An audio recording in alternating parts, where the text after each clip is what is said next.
화면을 쳐다보고 하나, 둘, 셋. 별이 된 아이들을 위한 엄마들의 이야기 준영 아빠입니다. 반갑습니다, 연구원님들. 자, 반갑습니다, 연구원님들. 별이 된 아이들을 위한 아빠들의 이야기. 건 네, 아빠입니다. 저는 세월호 침몰 원인의 베리타스를 찾는 이정일 변호사입니다. 뭐요? 베리타스, 베리타스가 뭐예요? 진리가 너희를 자유케 하리라. 아, 근데 제가 그 소개를 해야지 예, 그 예. 인사를 하는 거지. 그냥 막 아무 데서나 막 나오면 어떡해요? 예, 알겠습니다. 필수. 법무법인 동아의 음, 이정일 변호사님이십니다. 소개는 뭐 자세한 소개는 저희가 저번에 했었고요. 자, 오늘도 이어서 할 겁니다. 뭐냐면 사참에서 발간한 세월호 참사 종합 보고서. 오늘 할 부분은 2장 세월호를 어떻게 침몰했는가. 어찌 보면 가장 핫한 부분이죠. 핫할 부분도 아닌 것 같은데 핫한 부분입니다. 아무튼 그래서 세월호는 어떻게 침몰했는가고 구성은 첫 단락이 불안한 출항, 두 번째 단락 세월호 침몰의 재구성, 세 번째 단락 세월호 침몰 원인은 어떻게 설명할 수 있는가, 이 세 부분인데 좀 자세하게 설명드리기 위해서 제가 이정희 변호사님께 좀 PPT를 좀 동영상과 같이 좀 준비를 해달라고 요청을 드렸습니다. 그래서 자, 우리 변호사님께서 피땀 흘려서 피땀 흘려서 만든 PPT로 저희가 발제를 듣고 그 발제를 들은 다음에 저희가 이제 질문하고 서로 토론하는 내용으로 이렇게 순서 진행했으면 합니다. 뭐 네. 괜찮겠죠? 네, 좋습니다. 바로 시작하겠습니다. 2장 세월호는 어떻게 침몰했는가. 네, 우리가 세월호 침몰의 서사를 모르시는 분은 없을 거예요. 그래서 대체로 세월호 침몰의 서사는 첫 번째 세월호는 오른쪽으로 선회했다. 그리고 세월호는 왼쪽으로 기울었다. 세 번째, 세월호는 화물칸에서 한물이 이동했다. 네 번째, 세월호는 넘어지고 침수되어 침몰했다. 요 서사를 모르시는 분은 없을 텐데 우리가 세월호 침몰 원인을 잘 이해하고 파악하기 위해서는 던져야 될 질문이 있습니다. 그 질문이 제대로 던져져야 그에 대응한 답도 제대로 나올 것 같습니다. 그래서 첫 번째, 세월호는 왜 오른쪽으로 계속 선회했는가? 두 번째, 세월호는 왜 왼쪽으로 계속 기울었는가? 세 번째, 세월호 화물칸에서 왜 화물이 이동했는가? 네 번째, 넘어진 세월호는 어떻게 침수되어 침몰했는가? 이 네 가지 질문에 대해서 사회적 참사 특별조사위원회는 종합보고서에 2장에 1절, 2절, 3절로 이래서 설명을 시도하고 있습니다. 2장 1절의 제목은 불안한 출항, 그리고 2장의 2절은 세월호 침몰의 재구성, 2장 3절은 침몰 원인은 어떻게 설명할 수 있는가, 이렇게 구성을 해서 다시 2장 1절에서는 시간적 순서대로 세월호 청해진 해운의 세월호 도입과 전개축, 그리고 2014년 4월 15일 출항 당일의 세월호, 선박 보건성은 어떠했는지, 화물 적재 상태는 어떠했는지, 수밀 관리는 어떠했는지, 그리고 아마 2장 1절의 소 제목으로서 아마 전체 내용을 종합하는 304명의 목숨을 앗아간 참사로 전개되었다. 이렇게 하고, 그러면 다시 이제 세월호 침몰을 어떻게 재구성할 수 있는가와 관련돼서 주요한 키워드는 멈추지 않는 우선회, 그리고 급격한 현경사, 그리고 열린 수밀문 탓에 빨라진 침수와 침몰, 네, 기본적인 내용을 설명한 다음에 마지막으로 그러면 우리가 침몰 원인을 어떻게 설명할 수 있는가와 관련돼서 조타장치 고장에 의한 침몰설의 재현과 검정, 그리고 외력에 의한 침몰 가능성의 재현과 검정, 이렇게 하고, 그리고 요 침몰 원인에 대한 네덜란드 마린의 분석은 어떠한지, 그리고 우리나라의 대한조선 학회의 견해는 어떠한지 요 설명을 한 다음에 마지막으로 사참위 위원들이 세월호 침몰 원인에 대한 종합 결론과 진상 규명의 한계로 이렇게 설명하고 있습니다. 그럼 먼저 이제 불안한 출항과 관련돼서 청해진 해운의 세월호 도입과 전개축, 세월호가 관련돼서 우리가 이해를 하기 위해서 알아야 될 주요 내용을 보겠습니다. 그래서 세월호 개조 전후의 비교를 박스로 이렇게 설명하고 있는데, 여기에서 키워드로 이해해야 될 것은 만재 배수량의 개념과, 그리고 화물 적재 최대량이 어떻게 변했는지, 그리고 선박 평행수는 어떻게 변했는지, 요 두 가지 내용은 선박 복원성 계산서 상으로 기준으로 해서 개조 후에는 적재량 같은 경우에는 한 1,450톤이 감소를 했고, 평행수 같은 경우에는 1,333톤이 증가를 했습니다. 그리고 무게중심이 역시 상승을 했는데, 무게중심은 세월호의 복원성을 이해할 때 굉장히 중요한 키워드입니다. 우리 쉽게 이해하기 위해서 나중에 설명하겠지만, 호수에서 오리배를 탈 때 앉아 있었을 때의 무게중심과 섰을 때의 무게중심이 달라짐으로 인해 가지고 오리배에 굉장히 균형이 흐트러지죠. 서게 되면. 그렇게 기본적으로 이해를 하면 될 것 같습니다. 그리고 만재 배수량 개념은 외력설로 주장하고 있는 잠수함 추돌설과 관련돼서 이해를 하기 위해서 조금 보충 설명을 드리겠습니다.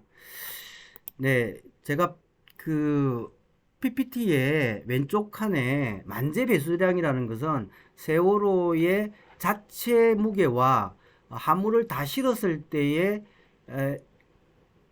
차지하는, 물 위에 배가 떴을 때 물을 밀어내므로써 차지하는 공간이 있는데, 그 공간을 부피와 물의 밀도로 계산해서 무게로 이렇게 계산하는 값인데, 세월호는 9,900톤, 약 10,000톤의 만재 배수량을 갖고 있습니다. 그래서 이 만재 배수량이 뜻하는 것은 잠수함 추돌설 같은 경우에 제가 PPT의 내용을 조금 이동을 해서, 세월호는 8시 49분 34초경에 약 20도로 이렇게 기울었습니다. 기울고 난 다음에 이제 잠수함이 뒤에서 추돌을 했기 때문에 세월호는 그 당시에 17노트로 가고 있었지만, 대략 그 개념을 이렇게 이해를 하면 앞쪽으로 가다가 오른쪽으로 선회하게 되는데요.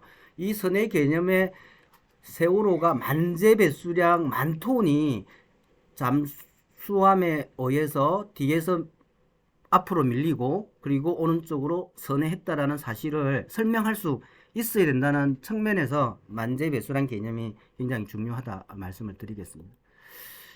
네, 그 다음에 그러면 이제 우리가 세월호는 개조를 하고 난 다음에 어떤 배였는지를 동영상을 통해서 보도록 하겠습니다. 동영상 시연이 시원찮네요. 자, 보겠습니다. 세월호 뱃머리에서 꼬리까지의 거리는 145.61m. 세월호 좌연에서 우연까지의 거리는 22m다. 세월호의 위쪽 3계층은 승객이 머무는 객실이며, 가운데 2계층은 차량이나 화물 등을 실을 수 있는 화물칸이다.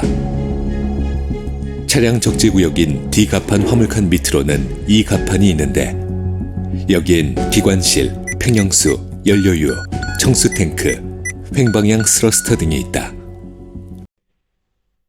네, 세월호 개조 후의 상태입니다.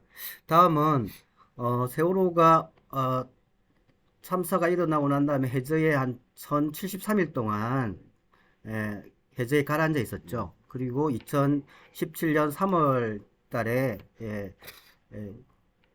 해수면 위로 이렇게 돌아왔습니다. 그리고 나서 목포 신항에 거치가 됐죠.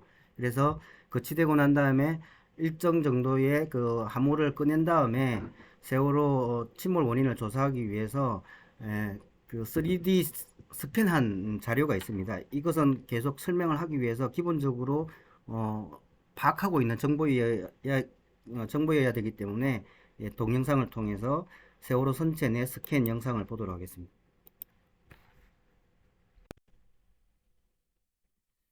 제가 중간에 필요한 설명을 위해서 잠시 스톱할 수도 있겠습니다. 자, 여기는 세월호가 처음 들어가게 되면 한물칸 D갑판입니다. 그러니까 D갑판이라는 뜻은 그냥 바닥이라고 이해를 하면 될 것 같습니다. D갑판입니다. 왼쪽 그 부분을 좀 유심히 보시면 좋을 것 같습니다. 자, 제가 잠시 중단시키겠습니다.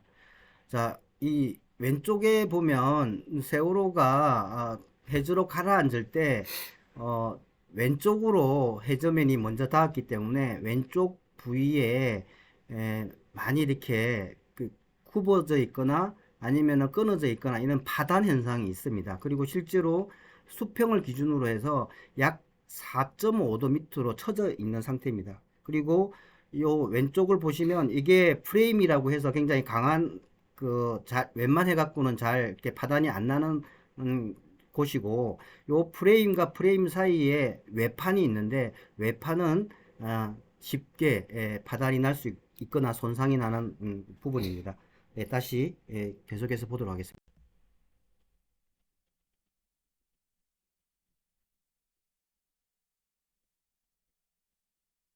D데크에 실린 함물이 우리 침몰 원인을 설명할 때 주요한 내용과 관련돼서는 아주 무거운 70톤에 달하는 드라이 믹서기가 3대 이렇게 적재되어 있었습니다.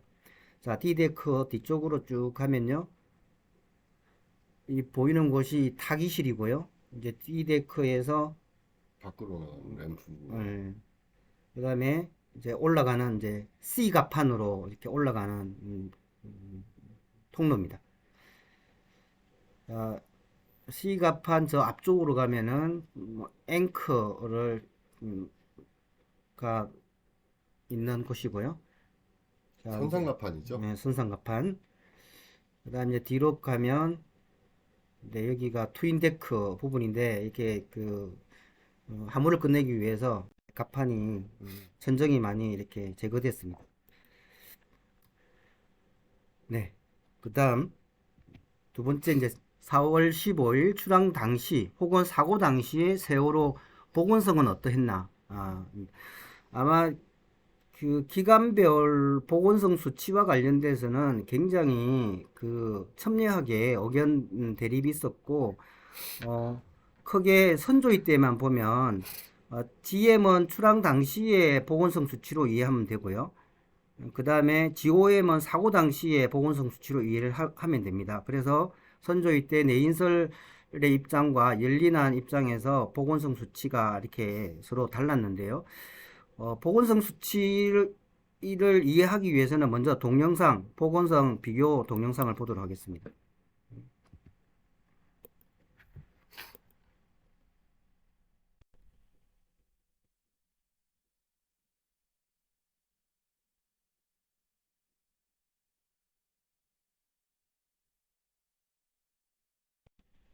네, 다시 한번 볼게요. 자, 복원성이 높은 수치를 가지는 경우에는 왼쪽으로 기울었다가 원 상태로 돌아오는 게 빠르고요. 복원성 수치가 낮으면 천천히 갔다가 천천히 되돌아오게 됩니다. 그래서 다시 한번 보겠습니다. 복원성 수치가 높을 때에 배, 그리고요, 복원성 수치가 낮을 때에 배의 어떤 복원되는 상태, 두 개를 비교해서 보면요, 충분히 복원성 수치 개념에 대해서는 충분히 이해할 수 있으리라 생각됩니다. 그러면 이제 복원성 수치가 우리 세월호 침몰 원인을 설명하는 데 있어서 그 차이가 얼마만큼 의미를 가지는지에 대해서 저는 이제 좀 다른 생각을 가지고 있는데요. 그래서 그 설명을 하기 위해서 요거는 종합보고서에 없는 내용입니다. 먼저 세월호 복원성을 이해하기 위해서는 GZ 곡선이라는 게 있는데 영상을 통해서 보도록 하겠습니다. 이 영상은 마린이 세월호 침몰 원인 자유항주 실험을 통해서 300회 이상 실험을 계속 반복하면서 도출된 결론적인 세월호 복원성 GZ 곡선입니다.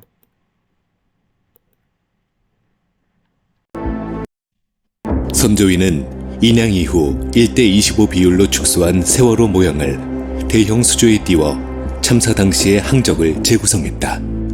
이로써 세월호의 독특한 복원성 특징을 확인했는데, 세월호는 배가 일단 10도 정도로 기울고 나면 그 이후에는 대략 30도까지 빠르게 기운다는 것이다. 네, 다시 한번 볼게요. 이렇게 선조위는 인양 이후 1대 25 비율로 축소한 세월호 모형을 대형 수조에 띄워 참사 당시의 항적을 재구성했다. 이로써 세월호의 독특한 복원성 특징을 확인했는데, 세월호는 배가 일단 10도 정도로 기울고 나면 그 이후에는 대략 30도까지 빠르게 기운다는 것이다. 삼각형 모형을 이루고 있습니다. 그래서 이 삼각형 모형을 이루고 있다라는 것이 세월호 그 복원성의 GZ 곡선을 이루는 원인에 큰 어떤 역할을 합니다. 그래서 마리는 서해시 여객선이 이 국제 규정상 10도 이상 기울면 안 된다라는 국제 IMO 규정에 있는데, 세월호 같은 경우에 행경사각 10도 이상에서는 세월호의 어떤 복원성 모멘트, 그러니까 기울었다가 다시 되돌아오는 이런 힘이 굉장히 낮다라는 것이 증명되었다라고 이렇게 말하고 있습니다. 그 이유가 세월호 선체가 앞부분은 굉장히 좁고 뒤로 갈수록 넓은 특징을 가지고 있는 데다가 그 아까 제가 말한 스턴램프 부분이 움푹 들어가 있기 때문에 10도를 기울게 되면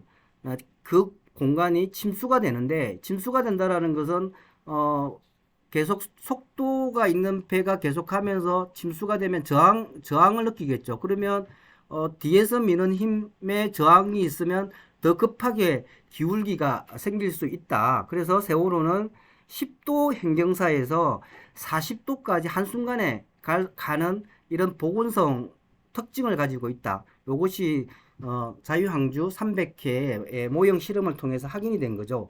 그렇다면 세월호가 서해시에 이 복원성 기준을 준수했는지 여부에 대해서 내인설과 연린안이 첨예하게 그 복원성 수치와 관련돼서 다투고 있는데, 둘 다 서해시의 세월호 복원성의 특징에 대해서는 규정을 위반했다, 이렇게 다 같이 결론을 내리고 있습니다.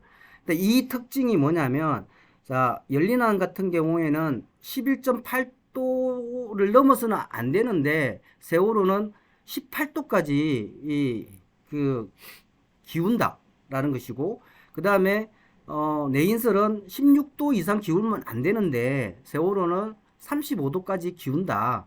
그러면 마린의 그 세월호의 복원성 특징과 결합을 하게 되면 세월호는 10도에서 40도까지 기울 수밖에 없는 불안정한 복원성의 특성이 있기 때문에, 과연 내인설과 연린안의 복원성 수치에 서로의 어떤 견해 대립이 큰 실익이 있을까라는 그런 생각을 가지고 있다는 걸 설명을 드린 겁니다. 다음은 세월호 당일 세월호의 내부 화물 적재 상태와 관련돼서 설명을 드리겠습니다. 그가 D갑판인 경우에는 그 아랫부분에 있기 때문에 무게 중심을 보통 그 화물을 적재할 때는 안정화를 하기 위해서 무거운 화물은 아래로 싣고 상대적으로 덜 무거운 짐은 위로 싣는 거죠. 그래서 D갑판에는 주로 대형 트럭이 많이 실렸고, C갑판인 경우에는 자동차 화물이 주로 실렸습니다. 그리고 여기 D갑판 화물 상태에서 보면 드라이기 이 세대가 있는데, 아마 이 드라이기 이 세대의 이동 시점이 어떻게 되느냐에 따라서 굉장히 설명의 어떤 결론에 있어서 큰 차이를 보일 수 있습니다. 잠깐만요. 네. 그 지금 변호사님이 드라이기라고 해가지고 지금 머리 말리는 드라이기가 아니고요. 곡물 건조기입니다. 곡물 건조기. 몇 톤 정도 되죠, 이게? 이게 한 대당 30톤에서 40톤 사이죠. 50톤, 70톤 이렇게 되는 걸로 제가 알고 있는데, 큰 게 하나 있고 네, 작은 게 두 개 작은 이렇게 것도 해서. 예, 이게 이제 네. 이동하게 되면 세월호의 어떤 그 기울기에 큰 영향을 미친다, 그런 거죠. 그리고 요게 원래 자동차나 그 트럭을 실으면 네 곳에 뒤에 두 곳, 앞 두 곳에 이렇게 그 묶어두는 장치를 해야 되는데 세월호의 갑판에 실었던 화물에 대해서는 묶어두는 고박 상태가 적절하지 않았다 이렇게 조사가 되었습니다. 예, 그 다음에 이제 세월호 출항 당일에 세월호 어떤 수밀 관리가 어땠는지 이렇게 보겠습니다. 요것은 뭐 도면이 있긴 하는데 동영상을 통해서 상세히 설명하고 있어서 동영상을 통해서 보는 것이 확실합니다. 세월호 선체조사위원회에서는 세월호 인양 후 선체조사를 통해 빠른 침몰의 원인인 침수 과정과 경로를 재조사했다.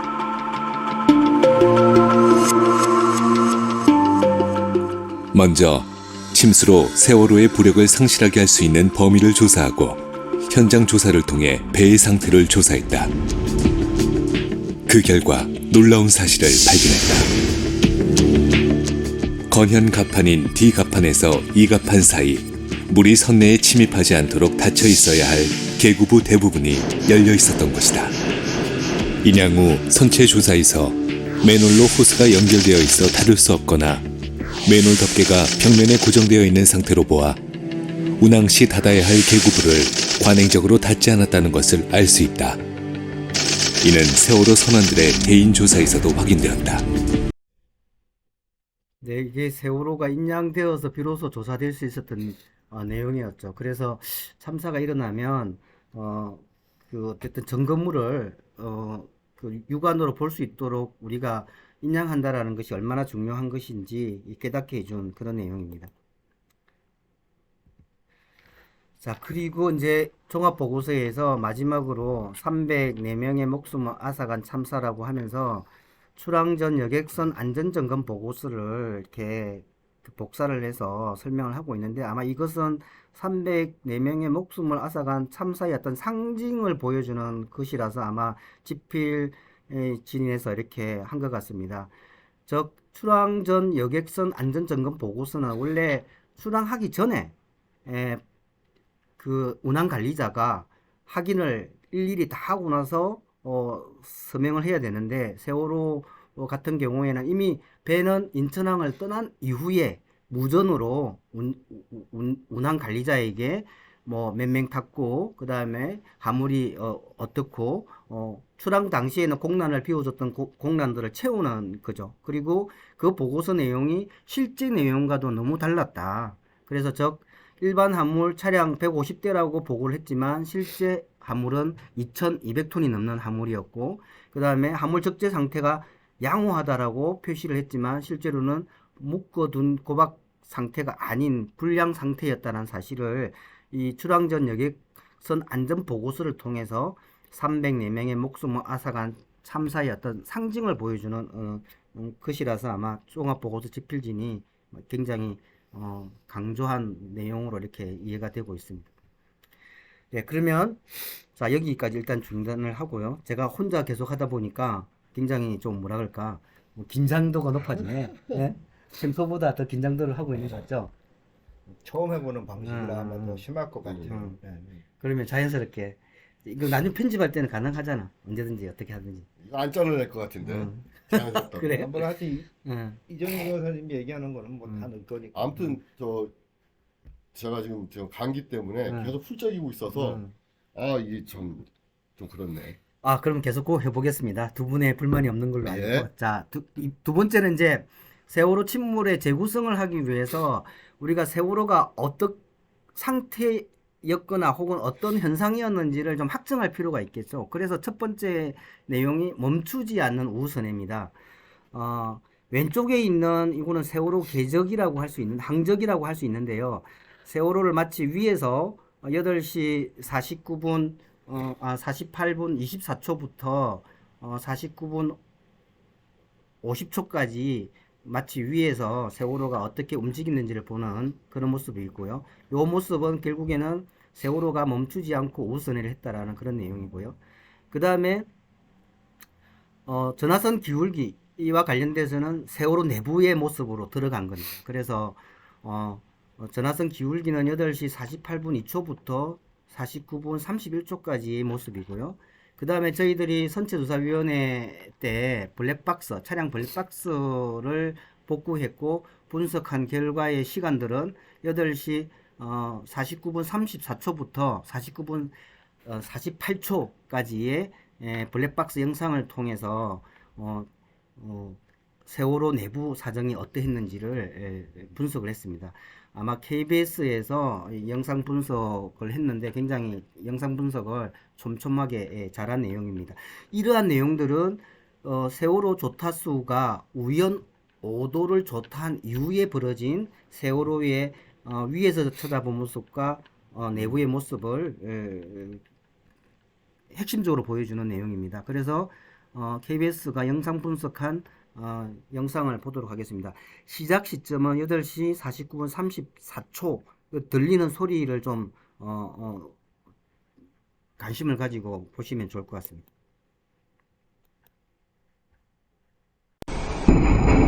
낮은 엔진음만 울리던 세월호 2층 화물칸에서 정체모를 충격음이 이어집니다.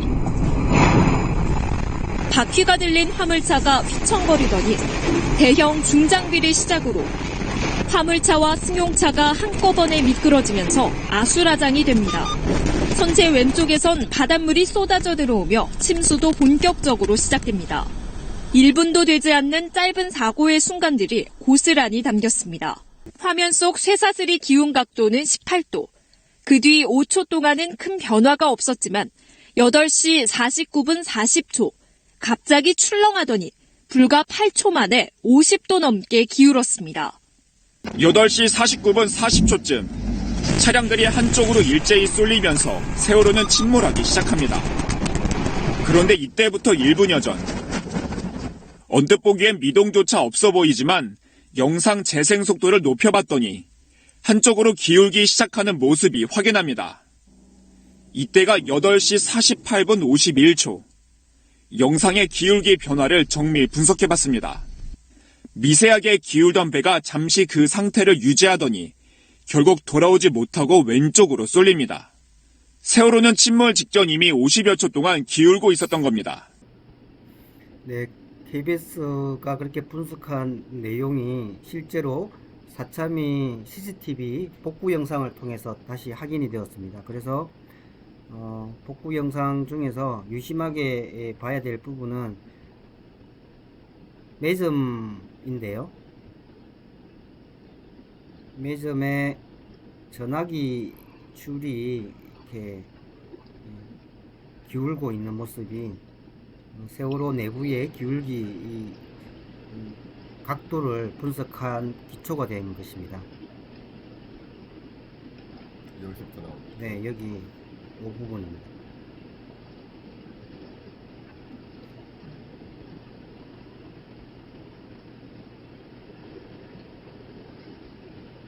네, 지금 한 20도 정도까지 이제 기울어져 있습니다. 이게 8시 49분 31초에 세월호 기울기 20도 정도 된다라고 이렇게 분석을 했습니다. 사찰이. 그러니까 이런 거죠. 그 좀 이해를 돕기 위해서 나중에 틀은 영상이 먼저 시간이고 그다음에 이제 선조이가 지금 블랙박스 영상 한 게 나중 시간인 거죠. 그러니까 지금 선박이 그러니까 그 평상시 같이 가다가 기울어지기 시작하면서 이제 뭐 매점에 있는 물건들이 떨어지기 시작하고 그 뒤로 이어서 이제 화물들이 무너지는 이런 시간대인 거죠. 네네. 그래서 사참위가 CCTV 복구한 영상의 분석 시간대와 선체조사위원회 차량 블랙박스 영상 분석 시간대를 결합해서 이제 분석을 하게 되면 기울기를 세월호 행경사 추정 그래프를 완성하게 되면 이렇습니다. 즉 8시 48분 24초부터 8시 49분 51초 사이에 세월호 기울기의 경과 과정입니다. 그래서 8시 48분 24초경에는 세월호가 수평 상태로 있다가 8시 48분 56초에 약 9도 내지 10도 정도 기울고 8시 49분 31초는 20도 내지 21도 정도 기울었고 8시 49분 51초에는 45도를 기울은 거죠. 그런데 여기 그래프를 볼 때 조금 조심해야 되는, 이해를 하기 위해서 좀 조심해야 되는 부분이 있는데, 요 수평 상태로 보이는 이 구간이 마치 세월호가 기울었다가 되돌아오는 것이 아니고, 저 구도에서 스테디 상태로 쭉 가다가 다시 21도까지 확 기울었고 21도에서 잠시 스테디 상태로 있다가 45도 기울었다 이런 겁니다. 그래서 제가 기울기 경과 영상을 통해서 보도록 하겠습니다.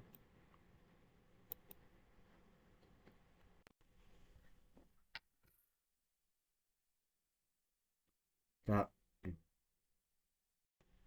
다시 한번 보면요. 자, 0도에 있다가 10도까지 잠시 갔다가 잠시 머물렀다가 21도 갔다가 21도에서 다시 45도까지 간다는 그런 내용입니다. 네, 너무 빨리 돌려서 그런데 그렇게 이해하시면 될 것 같습니다. 다음은 그러면 이제 멈추지 않는 우선에가 왜 그렇게 된 것인가에 대해서 선조위 때 원인을 두 가지로 지목을 했습니다. 하나는 솔레노이드 밸브가 고착이 되어서 조타수가 탈을 쓴 것보다도 더 많이 돌아가서 우선회를 한 것이다. 이렇게 설명하는 방식이 하나 있었고 외력 가능성이 있었기 때문에 계속 선회했다. 이렇게 설명하는 방식이 있었는데 사회적 참사 특별조사위원회는 솔레노이드 밸브 고착설을 기각시키는 그 검정 실험을 통해서 기각을 시켰고요. 그 다음에 외력 가능성 같은 경우에는 위원들이 외력 가능성이 있지만 다른 가능성을 배제할 수 없기 때문에 외력 가능성을 상대적으로 낮게 봐서 결국에는 사회적 참사 특별조사위원회는 세월호가 왜 멈추지 않고 오른쪽으로 계속 선회했는가를 설명을 결국 하지 못한 결론이 되는 거죠. 그리고 두 번째, 급격한 행경사와 관련돼서 멈추지 않는 급격한 기울기가 왜 계속됐는가에 대해서 함물 이동으로 설명을 하려고 했습니다.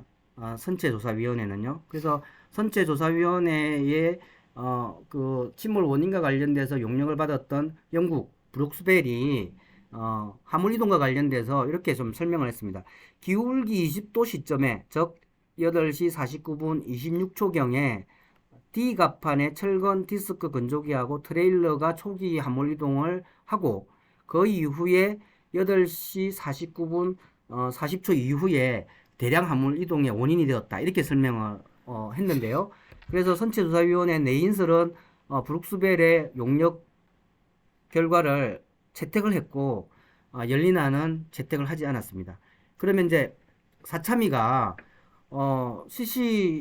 선내 CCTV를 복구를 해봤더니 8시 49분 31초경까지 D데크 갑판에 디스크 건조기 이동이 없다라는 걸 확인을 한 거죠. 그리고 C갑판에 8시 49분 43초경 레카 차량이 전도되면서 8시 49분 45초부터 48초 약 3초에서 5초 사이에 C갑판 함물 대부분 이동했다. 이렇게 확인을 한 거고요. 그러니까 이제 그러면 사참위는 D갑판에 함물 이동이 있었나 없었나에 대해서는 함물 이동이 있었다 없었다 결론을 내리지는 않았습니다. 다만 8시 49분 39초에서 40초경 행경사 변화율이 굉장히 그 정점을 이루고 있는데 이때에 대량 화물 이동을 유발한 외력 가능성이 있다. 이렇게 보는 입장이 조사관들은 그렇게 분석을 했고요. 그런데 위원들은 다른 가능성을 배제할 수 없다. 즉 이 말은 그때 소리나 그 행경사 변화율의 정점이 D데크의 화물 이동일 수도 있다. 그걸 완전히 배제할 수 없다. 결국에는 사참위는 화물 이동에 대해서는 있다 없다의 결론을 내리지는 않는 거죠. 그래서 그 부분에 대해서 사회적 참사 특별조사위원회는 대한조선학회에 의견을 구했습니다. 그래서 대한조선학회의 의견은 모형 실험을 통해 얻은 ROH, 그 행경사 변화율, 그리고 ROT가 뭐죠? 선회율. 그러니까 세월호가 이렇게 그 AIS 데이터상에 나타나는 이 그 궤적의 초당 돌아가는 각도, 요것이 실선, 그러니까 AIS 데이터의 궤적의 부합하지 않는다고 해서 바로 외력을 추정하는 것은 오히려 비과학적이고 비공학적이다, 이런 입장을 견해를 밝혔고요.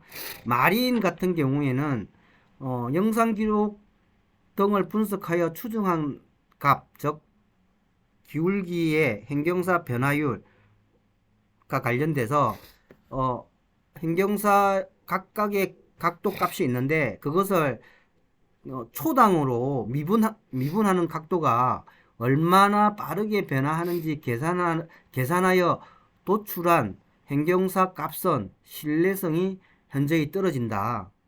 작은 오차만 있어도 행경사 속도가 전혀 다른 값으로 나올 수 있기 때문이다. 이렇게 하물이동과 관련돼서 마린은 이렇게 자신의 입장을 밝혔습니다. 좀 어려운데 네. 좀 그런 거예요. 사참위에서 조사관들은 결론을 내렸는데 당시에 이제 위원들은 도저히 이해를 못하겠다. 이 조사 내용을 가지고 종합보고를 쓸 수 없다. 이게 첨예하게 대립을 했던 상황이죠. 근데 뭐 조사관 대부분이 그런 것도 아니고 근데 일부 조사관들과 그런데 이제 그 상태에서 그 문호승 위원장님이 그렇다면 대한조선학회라든지 그러니까 좀 권위 있는 곳에 자문을 구하겠다 해서 지금 대한조선학회와 마린해양연구소 여긴 또 가서 실험까지 직접 했죠. 사참위에서. 그래서 이런 그 의견들이 나온 거예요.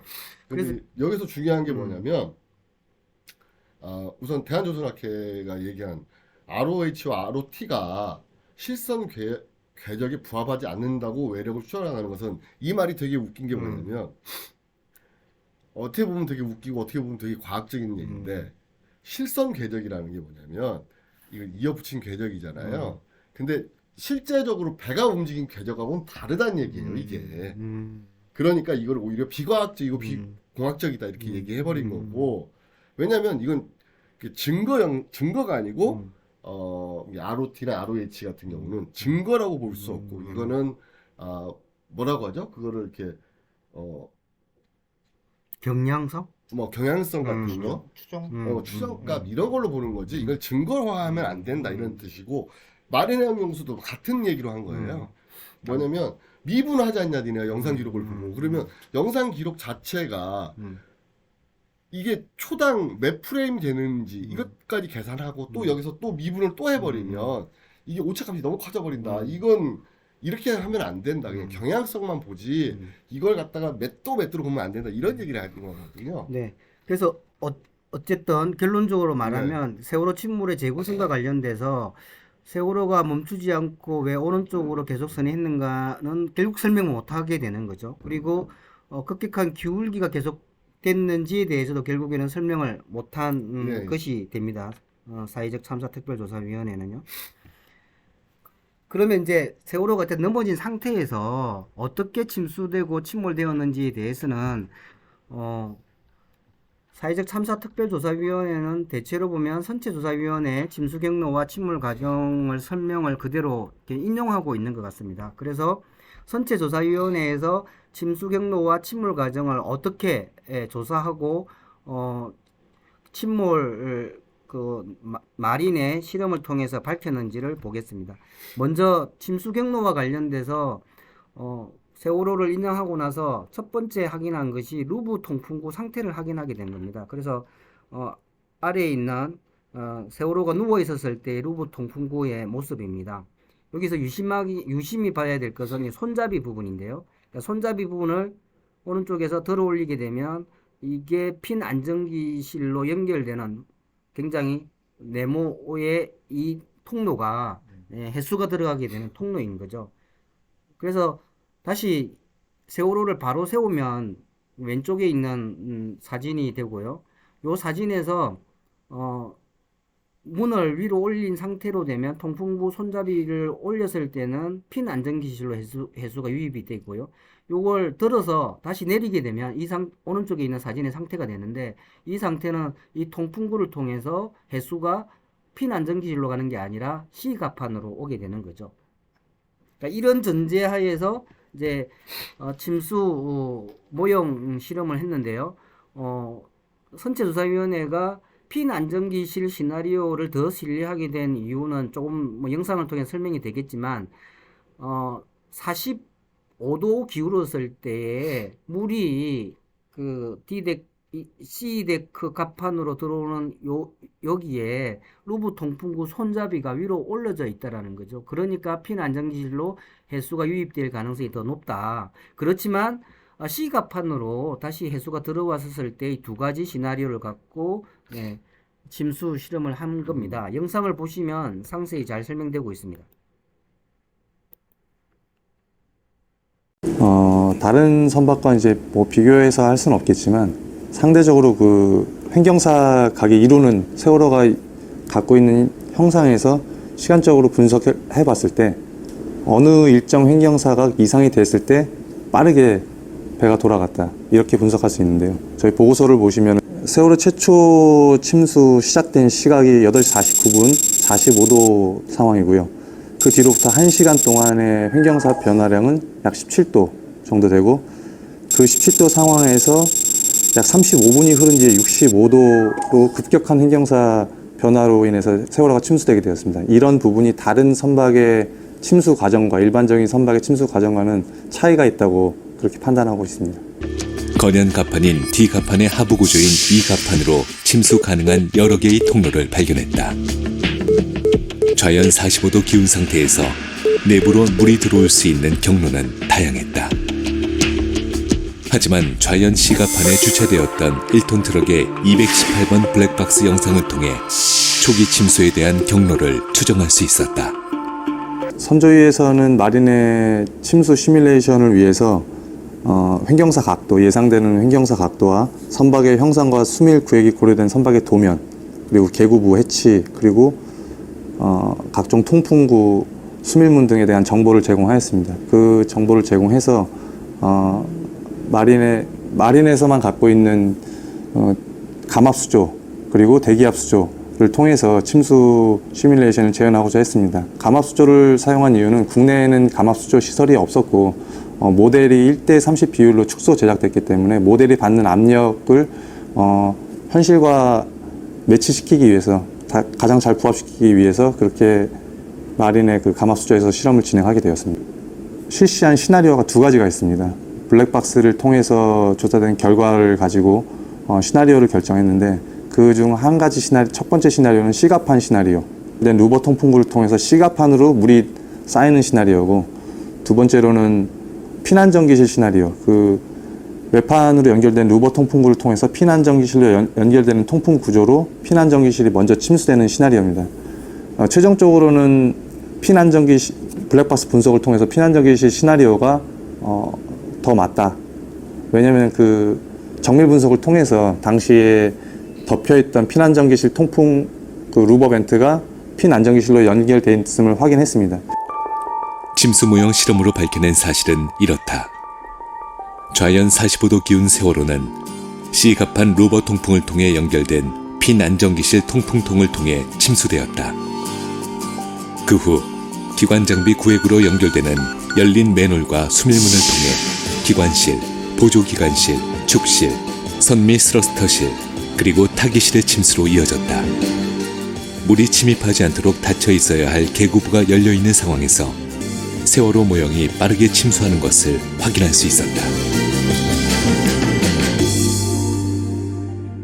하지만 두 가지 실험을 통해서 얻은 것은 C갑판 시나리오 같은 경우는 횡경사가 더 많이 진행이 됐고, 그 다음에 피난전기실 시나리오 같은 경우는 흡수가 증가하고 횡경사가 진행되는데 상당히 오랜 시간이 걸렸습니다. 그 결과의 차이점이 무엇인가를 생각을 해보다가 외판에서 C갑판으로 연결된 배수구가 있다는 것을 확인하였고, 배수구 조사를 통해서 그 배수구는 밸브가 설치가 안 돼 있다는 걸 확인했습니다. 그 말은 배가 횡경사가 45도 정도 기울었을 때는 이 배수구를 통해서 바로 C갑판으로 물이 들어올 수 있었음을 확인해서 추가 실험을 진행하게 되었습니다. 세월호의 각 갑판에는 선내에서 발생하는 물을 배 밖으로 배출하는 배수구가 선체 외부로 연결되어 있다. 건현 갑판인 D 갑판의 배수구는 외부로부터 물의 유입을 막는 스톤 밸브가 있지만 수면보다 높이 위치한 그 외의 갑판에는 밸브 없이 외부로 연결되어 있다. 선조위는 이를 바탕으로 선박이 과도하게 기울어 시가판 배수구의 높이가 수면과 같아지면 해수 유입이 가능한 상태가 될 것이라고 판단했다. 그래서 시가판 루버 통풍을 통해 피난정기실로 1차 침수가 시작되고 시가판 배수구를 통해 시가판으로 침수가 시작되는 최종 침수 경로를 완성했다. 완성된 최종 침수 경로는 마린 실험을 통해 인양전 제기된 침수 경로보다 실제 세월호 침수 과정과 가장 유사한 결과를 얻었다. 네, 하실 말씀 있으세요? 아, 그 화면은 몇 번을 봐도 지금 막 감정 때문에 제대로 볼 수가 없어요. 왜냐면 시간대별로 다 생각이 나는 거잖아요. 그렇기 때문에 막 감정이 북받쳐 올라요. 알겠습니다. 그러면 빨리 넘어가겠습니다. 네, 그 다음에 이제 그 조타장, 아니, 결국 그러면 침몰 원인을 어떻게 설명할 수 있는가? 좀 전에는 침수 침몰 과정은 좀 설명되었다라고 하는데 아까 말한 선조위 때 조타장치 고장에 의한 침몰설의 내인설이 있었고 그 다음에 외력 가능성을 주장했던 연린안이 있었는데 먼저 침몰 원인을 설명하기 위해서 조타장치 고장에 의한 침몰설의 재현과 검증을 사참위가 하게 된 거죠. 먼저 선체조사위원회의 내인설의 어떤 개괄적인 내용을 보면 먼저 타기장치 솔레노이드 밸브가 고착해서 타가 계속 오른쪽으로 돌아가 오른쪽으로 선회했다. 그러면 선회하게 되면 당연히 이 세월호가 왼쪽으로 급격한 행정사가 생기고 그래서 화물 이동에 의해서 세월호가 넘어졌다. 이렇게 이제 설명을 한 거죠. 그래서 이제 사참위가 내인설의 어떤 조타장치 고장에 의한 침몰설에 대해서 이제 검증을 하게 된 겁니다. 검증의 기본적인 가장 전제는 오른쪽으로 타가 돌아가는 전타, 35도까지 돌아가는 전타와 아마 계속해서 언론 보도된 것처럼 세월호가 넘어진 지 10시 시점에 자연 8도로 돌아가 있는 이 방향타가 동시에 나타나는 현상인지 를 검증하는 거죠. 그래서 만약에 동시에 나타나는 현상으로 만약에 확인이 된다면 뭐 선체조사위원회 내인설이 맞다라고 결론을 내릴 수 있는 거고 만약에 동시에 나타나는 현상이 아니라면 조금 내인설이 입장이 기반이 무너지는 그런 거죠. 그래서 사참위는 우현급선회와 자연 8도 방향타가 함께 구현될 경우에는 선언의 고의 또는 과실에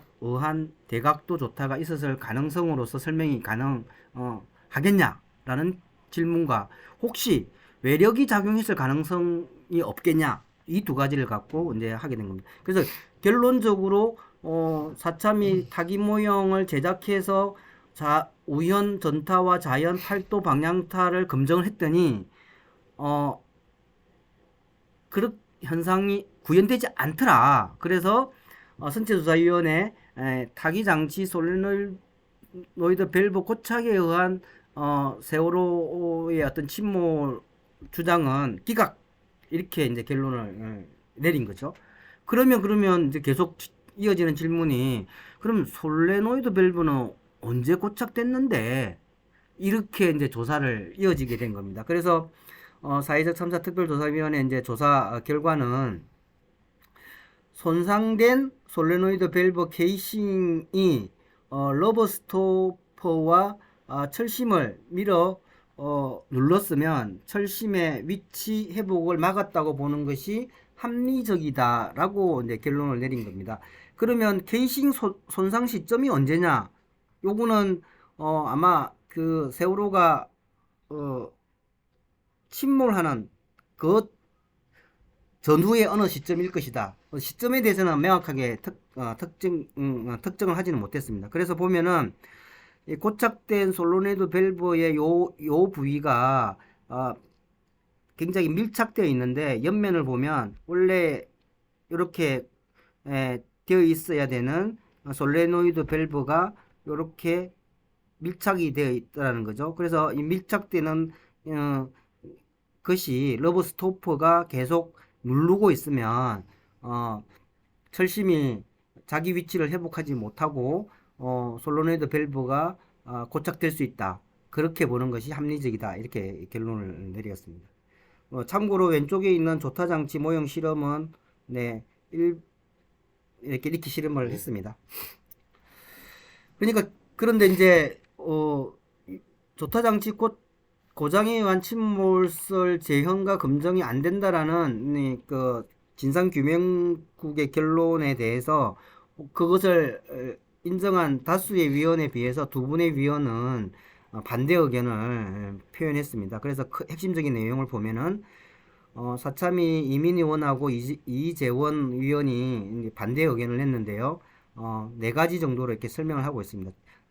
첫 번째, 정상 조타 시 솔레노이드 밸브 고착이 발생하는 경우 우연 전타 현상 발생에 대한 반복 재현성이 검증되었다. 즉, 타기를 한 대 썼을 때 고착을 시켜봤더니 35도까지 가더라. 이거는 그 선조위 때도 그런 결론이 나왔었고 사참위 때도 역시 검증을 해보니까 그렇게 되더라. 즉, 우연 전타 현상은 반복 재현성이 된다. 그 다음 두 번째, 조타실에 있었던 선원들이 일관되게 그 사고 당시에 조타기를 오른쪽으로 돌렸다라는 돌렸다고 이야기하는 선원이 한 명도 없다. 오히려 타가 고장이라는 취지의 진술을 했다.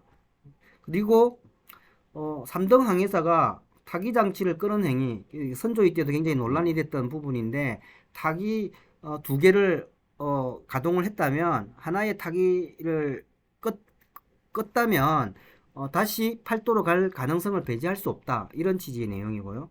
그리고 여기 누렁구 여기 밑에 푹 꺼진 공간이 이 철심이 있는데 철심을 제외하면은 이제 빈 공간이 되는데 빈 공간이 되었을 때 해저 40m 정도의 깊이에서는 4.3kg의 어떤 압력이 작동한다. 압력이 작동하기 때문에 그 압력에 의해서 스토퍼가 쉽게 변형되는 눌려져 있는 현상이 나타날 수 있다. 그래서 솔레노이드 밸브 고착과는 그 스토퍼가 변형된 상태하고는 전혀 무관하다는 그런 논구를 설명하고 있습니다. 그 다음에 이제 외력에 의한 침몰 가능성을 진상규명에서는 굉장히 가능성이 매우 높다라는 취지의 그 조사 결과 보고서를 내놨는데 그 논거가 대략 세 가지입니다. 첫 번째는 자연핀 안정기가 50.9도까지 노이즈 업 되어 있는 현상이 있다. 회전 현상이 있다. 라는 것이고 그러면 그 노이즈 업 되어 있는 이 현상을 설명하기 위해서는 외력 가능성을 그러니까 잠수함이 뒤에서 위에서 아래를 누르는 힘으로 추돌을 할 수밖에 없었다. 그런 내용이죠. 그래서 먼저 그러면 핀 안정기 작동 원리와 관련돼서 동영상을 좀 보도록 하겠습니다. 이게 왜 안 되지 구현이?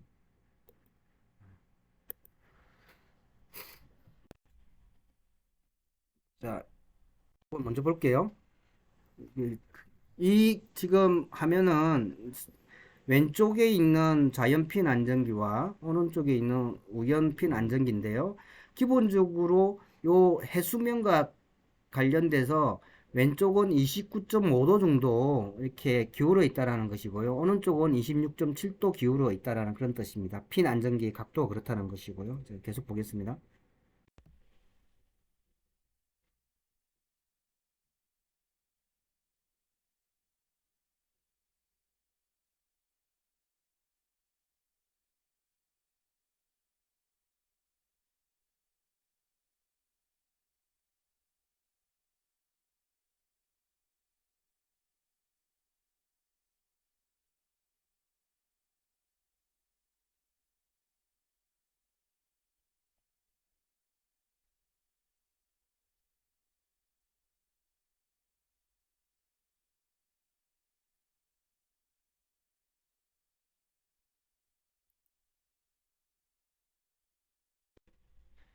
자, 보충 설명을 다시 할게요.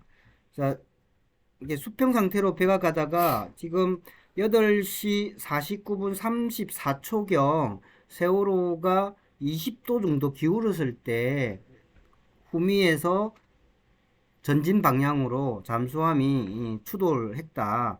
그래서 그 추돌의 결과로서 핀 안정기가 59.9도 각도 돌아가 있다. 이런 내용입니다. 제가 보면서 설명을 다시 한번 드리겠습니다.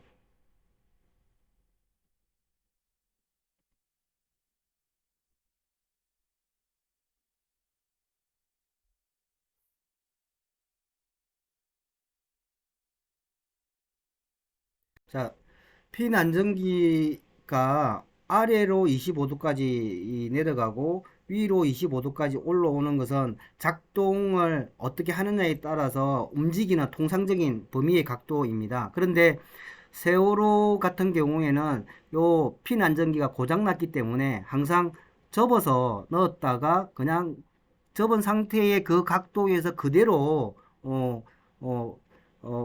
펼쳐서 운항을 했다라는 것입니다. 그런데 어쨌든 설명을 하기 위해서 세월호 핀 안정기가 25도 위쪽으로 아래로 25도 움직인다라는 영상 내용입니다. 이해를 돕기 위해서 자, 위로 노이즈업 25도까지 가고 아래로 25도까지 이렇게 움직인다라는 걸 설명하는 것이고요. 그러니까 평소에는 수평 상태, 거진 수평 상태로 펼쳐서 운항을 했다라고 이해하시면 될 것 같습니다.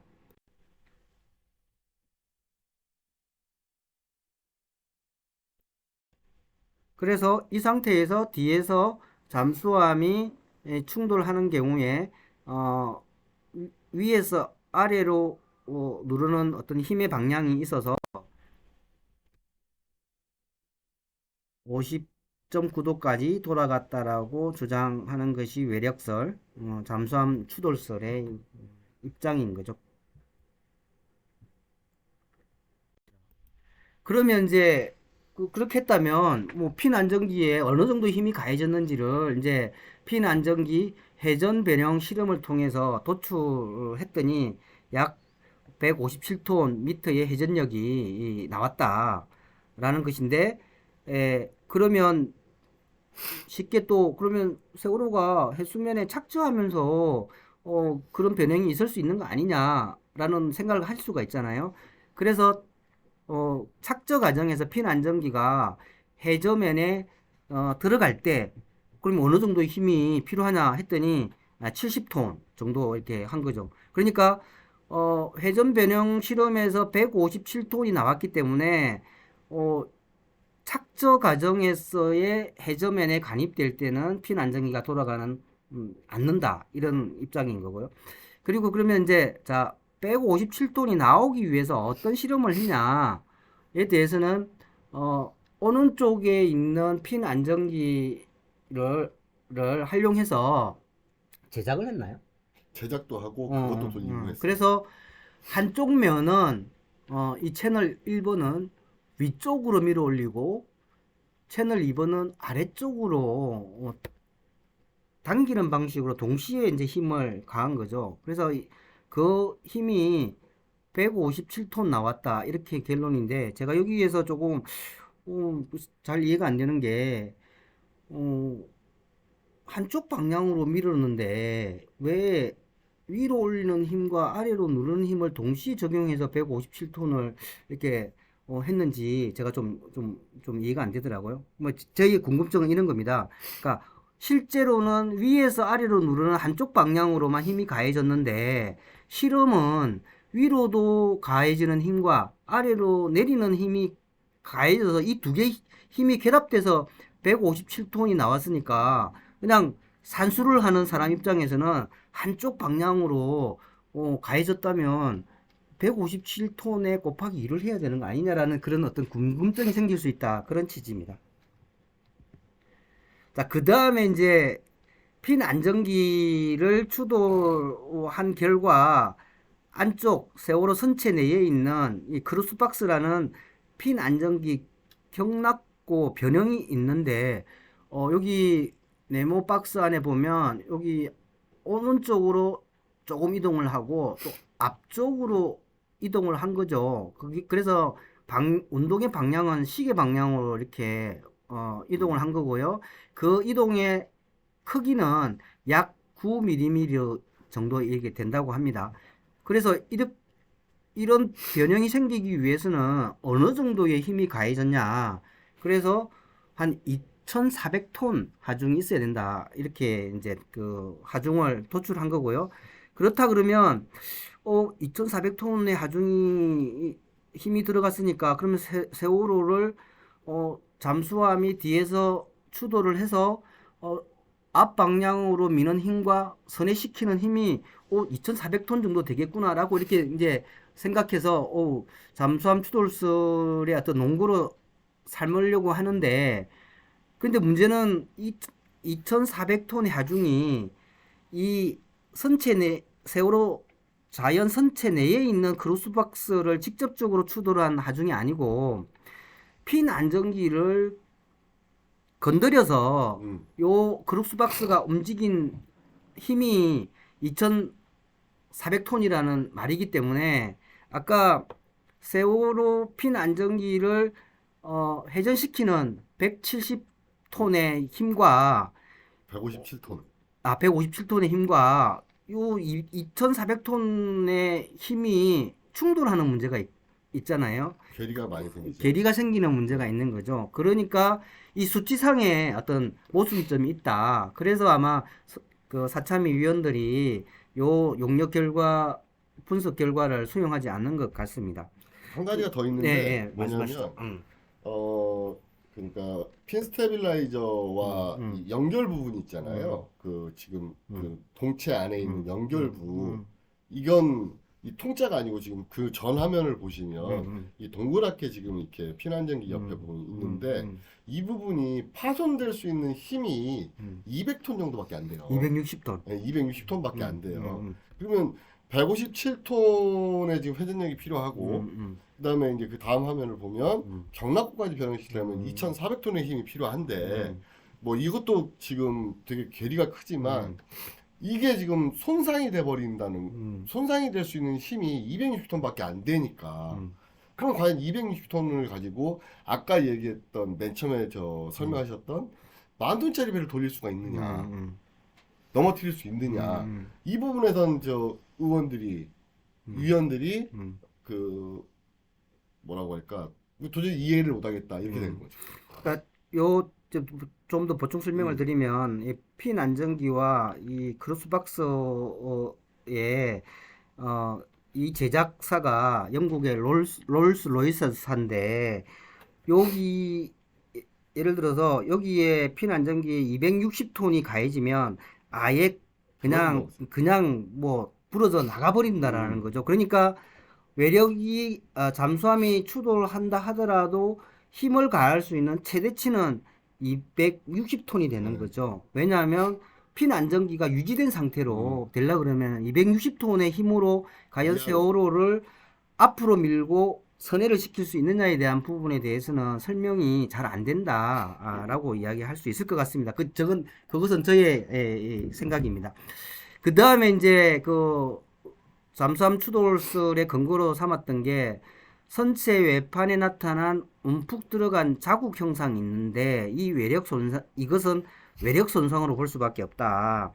그래서 먼저 이 자국 형상과 관련돼서 위치는 핀 안정기 바로 옆에 있는 72번 프레임의 외판 위에서 찢어지고 옆으로 찢어진 이 모습입니다. 그리고 이걸 옆 측면에서 봤을 때 위에서 쭉 내려오다가 안쪽으로 움푹 들어가 있다라는 거죠. 이게 밀린 그 움푹 들어간 텀이 0.17 cm 이렇게 기록되고 있습니다.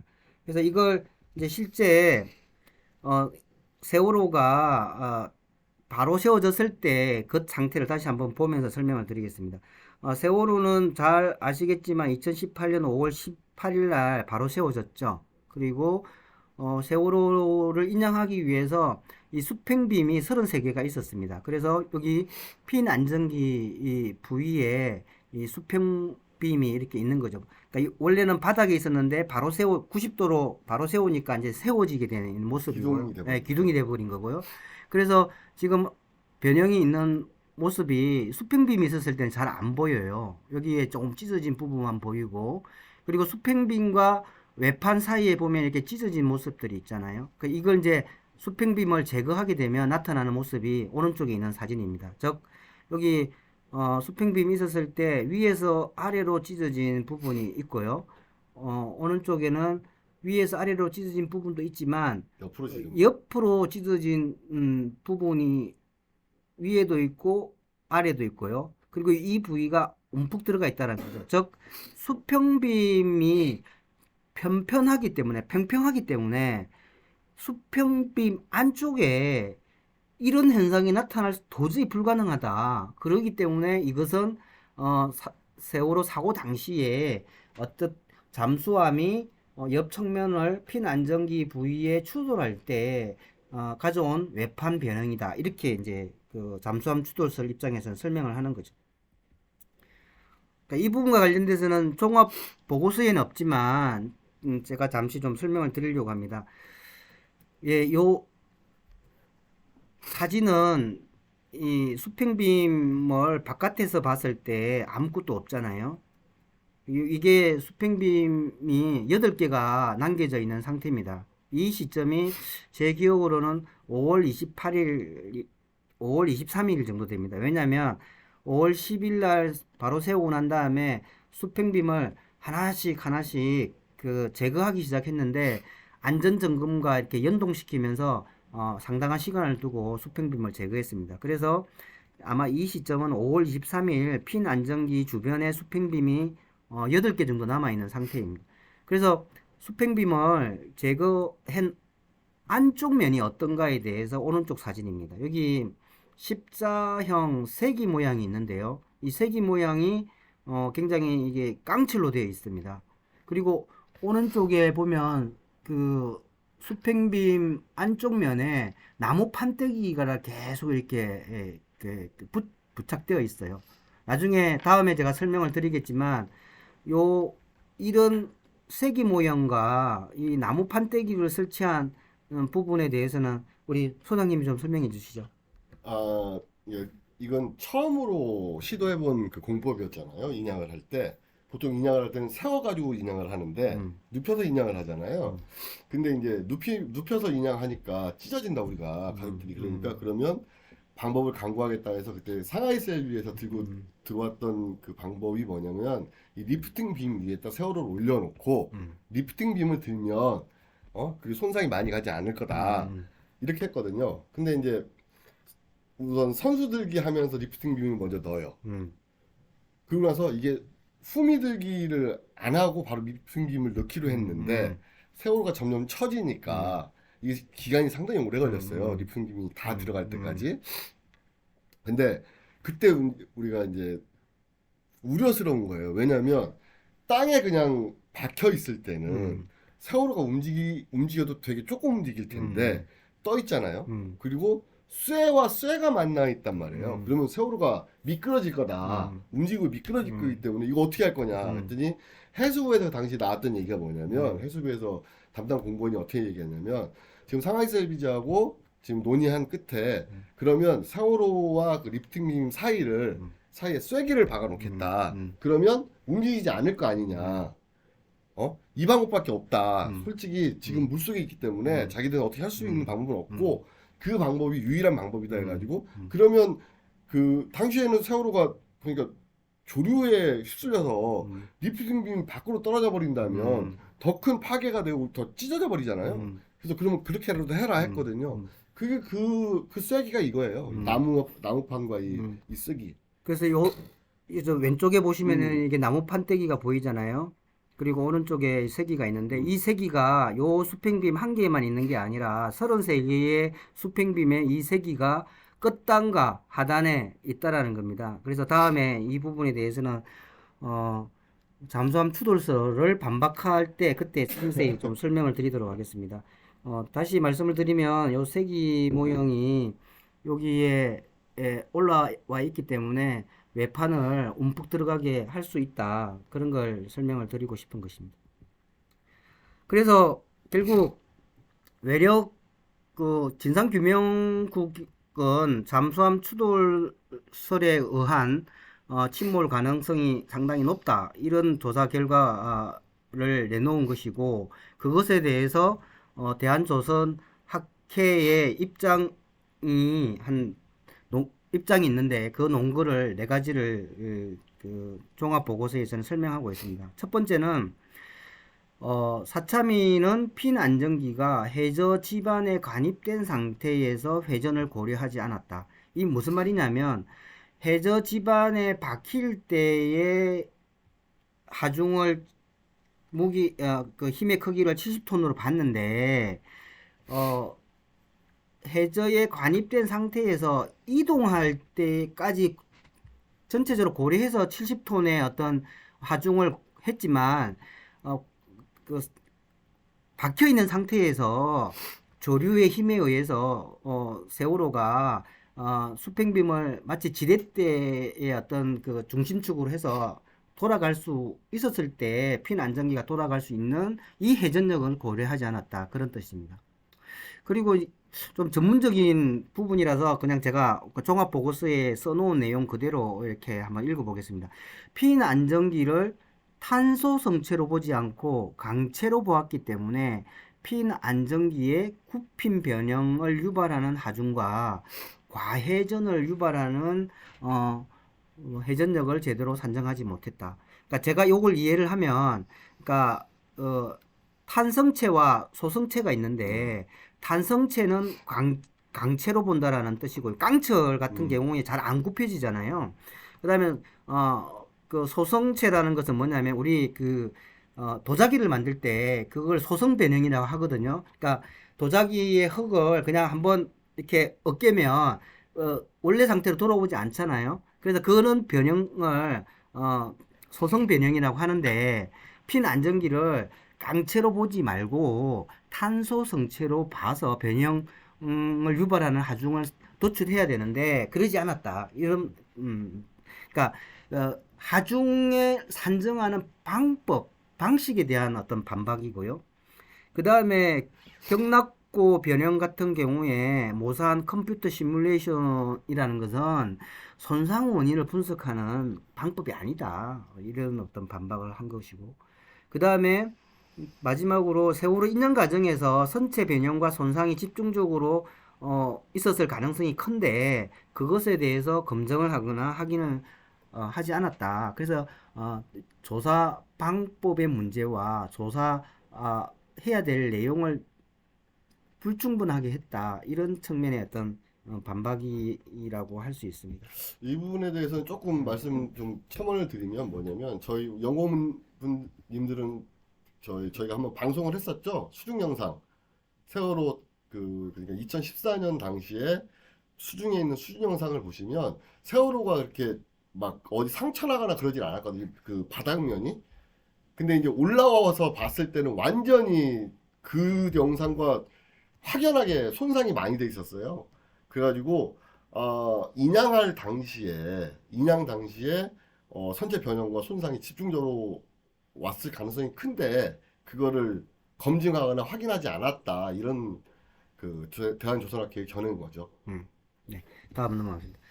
그리고 이제 침몰 원인에 대해서 마린의 분석과 대한조선학회의 견해를 사참위는 종합보고서에 담았는데, 아마 이 부분은 진상규명국의 조사보고서를 일부는 인용하고 일부는 기각하면서, 그러면은 세월호 침몰 원인이 뭔데? 라는 것을 설명을 나름대로 대체하기 위한 마린의 분석 내용과 대한조선학회의 견해를 좀 실은 것 같습니다.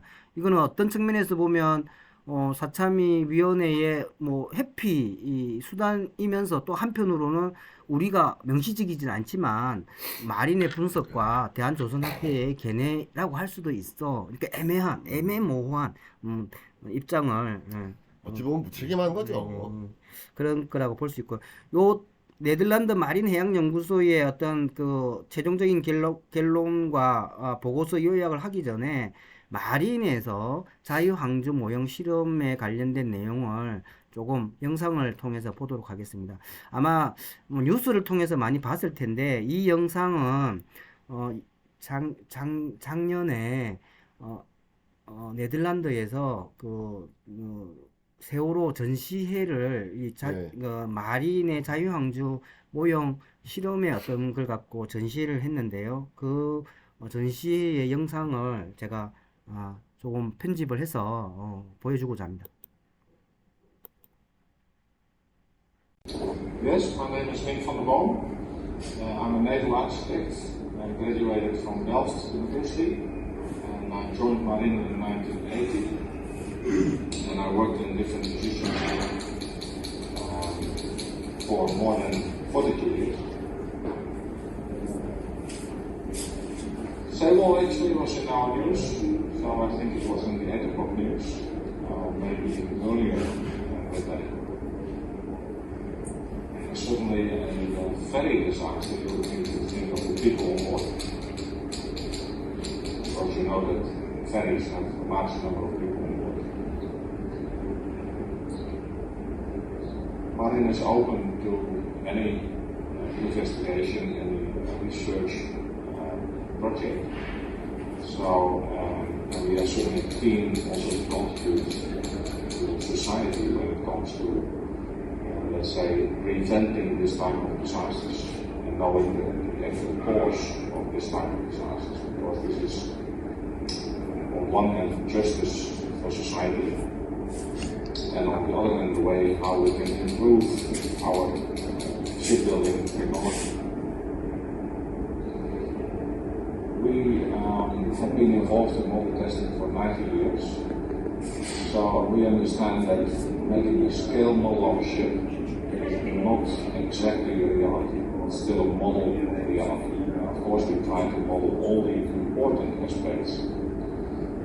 In this case, we were facing a lack of information on the actual situation of the vessel. So we did not have much information about sail, like.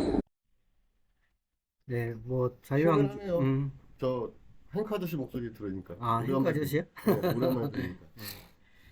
네, 그래서 네덜란드 마린 해양 연구소는 선체조사위원회 때 한 300회 정도의 횟수로 자유항주 모형 실험을 하고 사차민에는 114번인가 했다고 그러던데. 예, 그 정도 해서 결국에는 이제 전체적인 네덜란드 마린 해양 연구소의 입장을 표명을 했습니다. 그래서 최종 보고서의 결론은 낮은 GM과 방향타 사용, 그리고 화물 이동이 모형 세월호의 빠른 선회와 극도의 행정사를 만드는 주요 요인이 되었다. 이것은 2018년도 선체조사위원회 모형 실험 결과를 다시 뒷받침한다. 이렇게 하는 것이고요.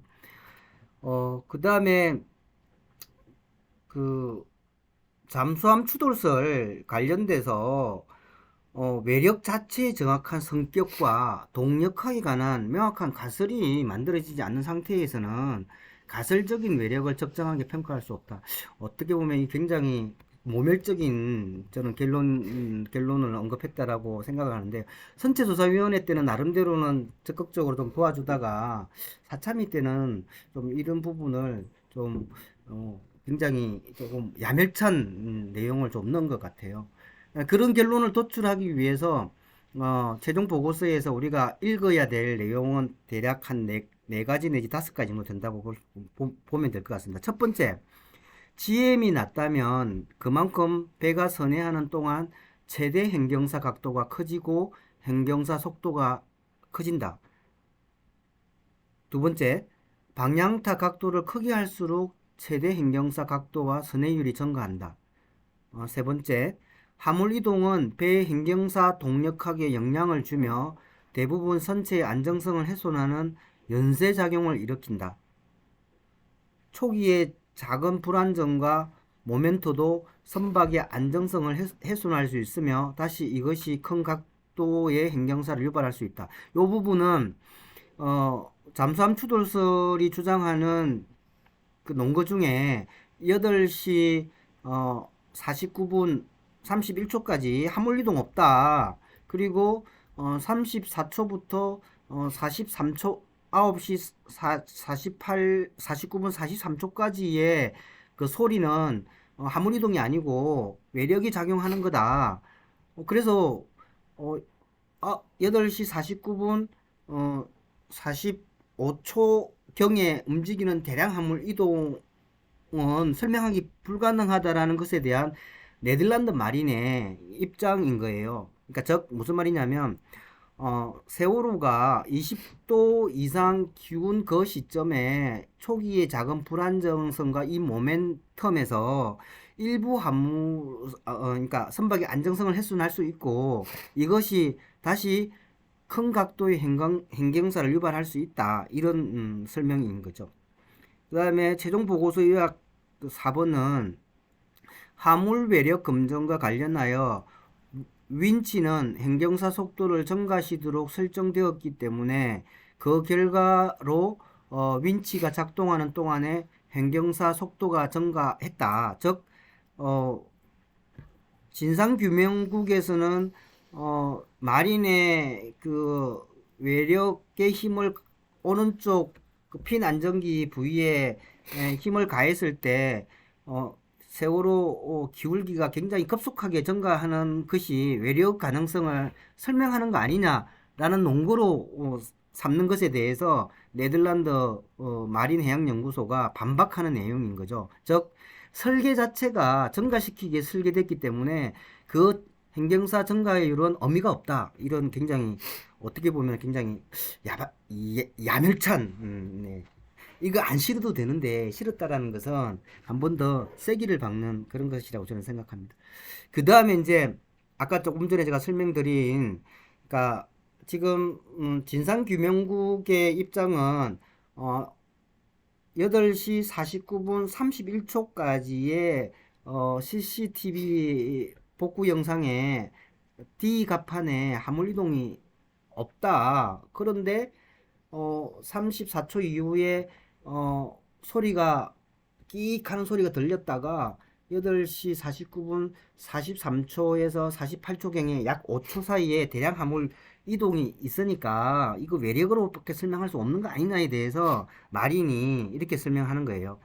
D데크 갑판에서 화물 이동이 행경사 각도 12도 또는 23도에서 시작될 것으로 설정한, 그러니까 이거는 실제 이제 영상을 본 건 아니지만, 그리고 그 뭐 화면으로 나타나는 건 아니지만 이제 자유항주 모형 실험에서 12도에서 23도까지 시작될 것으로 설정해서 자유항주 모형을 실험을 해봤더니 100톤 정도의 적은 중량이 이동해도 선박 안정성에 영향을 준다.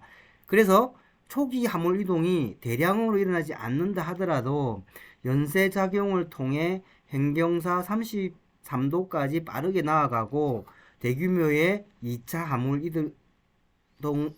이동을 일으키는 요인이 될 수 있다. 그러니까 선체조사위원회 때의 자유항주 모형 실험이나 사참위가 의뢰한 자유항주 모형 실험의 결과는 외력을 도입하지 않는다 하더라도 세월호 침몰 원인의 그 자유항주 모형을 통해서 어느 정도 설명할 수 있다. 이게 마린의 입장인 것 같습니다. 이게 왜 그러냐면 자유항주 모형 실험은 제가 1차 3차를 갔다 왔는데 그 당시에 이제 그 방금 그 영상에서 목소리만 나왔던 그 총괄 디렉터가 그 행크 아저씨라고 이제 우리가 얘기했는데 나이도 지긋하신 분인데 되게 그 경력도 되게 오래되신 분이에요. 한국에도 몇 번 오셨잖아요. 근데 그분이 하시는 말씀이 두 가지가 참 기억에 남는데 배가 자꾸 넘어가는데 그 실험을 하니까 우리한테 의아해서 왜 자꾸 니네 배를 넘어뜨려? 이게 물어본 거예요. 그래서 뭐 우리는 뭐 ROT가 안 맞고 ROH가 안 맞고 그걸 왜 궁금한데? 배가 넘어졌잖아. 아니 그러니까 좀 설명을 할 수 있어야 되는 거 아니냐. 아니 여기 나오잖아요. 100톤 정도의 작은 중량만 움직여도 배는 넘어가는 거야. 불안정한 배는. 근데 왜 자꾸 니네 넘어뜨리는 거야? 이렇게 얘기한 거고요. 또 한 가지 인상적인 게 뭐냐면 아까 초반에 말씀하셨잖아요. 그 뒤에 이렇게 삼각형으로 들어간 부분 입의 형상이 이상하다. 이게 10도 이상 넘어가면 갑자기 보건성이 안 좋아진다 입에가. 그 얘기를 그 당시 실험 때 하신 거예요. 근데 이제 이걸 보니까 여기 이렇게 마린해양연구소의 그 결론을 딱 보니까 그게 그대로 들어가 있네요. 그 당시에 그 얘기가. 네. 그러면 이제 대한조선학회에는 한 세 가지를 논거를 들면서 최종적인 어떤 입장을 밝혔는데요. 첫 번째, 사고 해역의 최저 수심이 30m에 불과해서 작은 잠수함이라고 하더라도 자망이 불가능하다. 뭐 이건 아마 뭐 영상에 많이 나와가지고 알고 있을 거고요. 그 다음에 해역 유속이 3노트에 달할 정도로 강한 조류가 발생하는 해역이라 잠수함 조정이 어렵다. 세 번째, 중성부력으로 자망하는 잠수함 자망의 특성을 고려할 때 충돌할 경우에 복원력이 취약하여 큰 피해가 발생했을 것이고, 잠수함이 어쨌든 목격되었을 텐데 목격 보고가 전혀 없다. 그래서 결론적으로 따지면 외력의 가능성은 기술적으로 현저히 낮으며 내인설의 가능성이 매우 높다. 대한조선학회는 마린의 보고서 내용 및 결론에 대하여 전적으로 동의한다. 이렇게 점잖게 표현했는데 아마 뭐 반박할 수 있는 내용도 충분히 많으리라고 생각이 드는데, 그것은 우리 다음에 살펴볼 때 그때 이제 검토해 보도록 하겠습니다. 자, 그러면 이제 사참위 위원회의 마지막 결론인 거죠. 결론은 이렇습니다. 외력 충돌 외에 다른 가능성을 배제할 정도로 이루지 못했으며 외력이 침몰의 원인인지 확인되지 않았다. 그러면서 침몰 원인을 종합적으로 정리하지 못한 한계로 남았다. 이렇게 정리를 했습니다.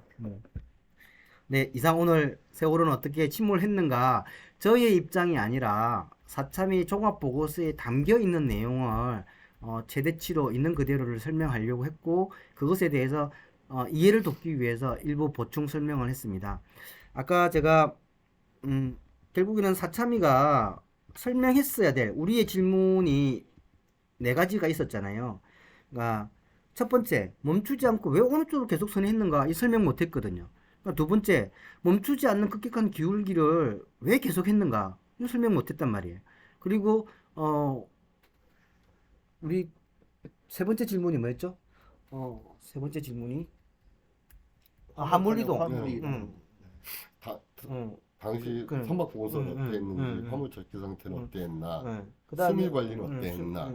넘어진 세월은 어떻게 침몰 침수했는가에 대해서는 설명을 나름대로 했다라고 보면, 결국에는 세월호 침몰 원인을 설명함에 있어서 반드시 답해져야 될 질문에 대한 답이 없기 때문에 그 질문에 대한 답을 다음 2회에 걸쳐서 다시 던지고 그것에 대한 답을 찾는 설명을 하도록 하겠습니다.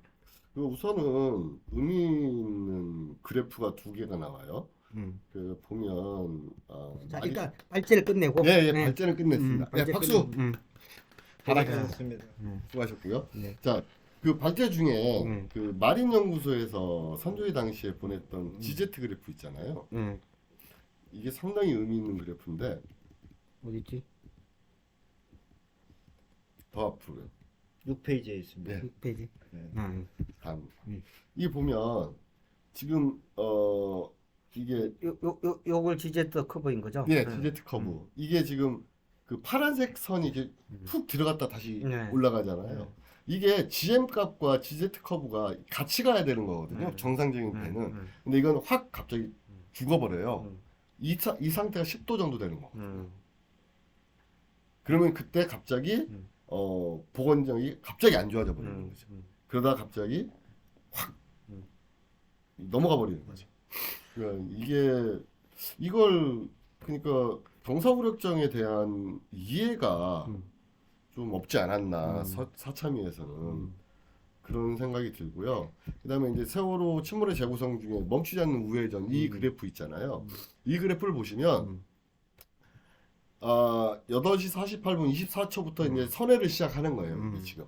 왜냐면 배가 뭐냐 이렇게 뭐 이렇게 우연 좋다 뭐 오도를 해서 선회를 하지 않으면 횡경사가 생기질 않거든요.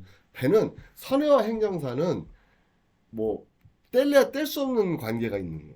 근데 횡경사가 생겼는데 선회하지 않았다. 그럼 이 배는 이건 이상한 배예요. 잘못된 배란 말이죠. 근데 세월호가 그 뭐 수평으로 가다가 점점점 횡경사가 생겼다는 건 우연 조타를 하고 있구나. 좌회로 횡경사가 생겼다는 건. 근데 제일 중요한 시간이 언제냐면 8시 48분 58초. 이때가 9도 10도 정도 되는 시기거든요. 48분 56초 이 시점이요. 이 시점이. 이 시점에서 다시 돌아와야 돼요, 배가. 근데 지금 다시 돌아오는 것 같으면서도 이게 약간 내려가면서 다시 확 올라가 버리잖아요. 그래서 20도까지 떨어지는 거거든요. 이게 아주 어찌 보면 사람들이 좀 외면하고 있는 이 그래프예요. 이 그래프가. 이게 선조위에서 밝혀내지 못했던 거를 사참위에서 그 전화선 기울기로 CCTV 영상을 다시 살려내면서 분석한 건데 이 그래프만 보면 정말 불안정한 배였구나. 왜냐면 10도에서 살아나야 되는데 10도에서 20도까지 더 넘어갔단 말이에요.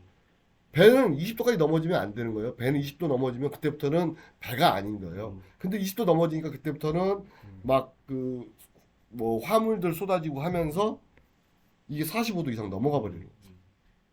이게 보통 사람들이 20도 그러면 그냥 뭐 별로 뭐 10도나 20도 별로 차이 안 나는 거 아니야 그럴지 몰라도 배라는 거는 20도가 기울었다는 건 엄청나게 많이 기울은 거거든요. 보통 타고 다니시던 그 뭐 여객선들 있잖아요. 10도 이상 안 넘어가요. 많이 넘어가야 9도. 근데 20도 넘어갔다는 건 이 배가 다시 살아나면 다행이지만 못 살아나면 이 배는 완전히 이제 보온성을 상실하게 되는 거죠. 이 그래프 두 개가 되게 의미 있는 그래프인데 특히나 사참위에서 수평이었을 때부터 20도까지의 이 횡경사 그래프를 찾아냈다는 거 이게 되게 의미 있는 거거든요. 근데 이걸 해석을 좀 잘못해서 아쉽게 그냥 뭐 날려먹은 것 같은 느낌이 드는 거죠. 이거는 우리 소장님의 그 입장인 거죠? 해석인 거죠? 아니 이 그래프만 보면 그렇게 해석이 되는 거예요. 그러니까 해석이냐고. 전화선 기울기 그래프 이 자체가 그냥 시사하는 바가 커요. 왜냐면 횡경사라는 건 선회를 하지 않으면 생기지 않는 거고 횡경사가 급격하게 됐다는 건 그 그래프가 갑자기 올라갔다는 건 횡경사를 빨리 했든지 아니면 배의 보건성이 약해졌든지 둘 중에 하나거든요. 제가 다음 발제할 때 그 관련해서 좀 상세히 설명을 드리도록 할게요. 우리 사무처장님은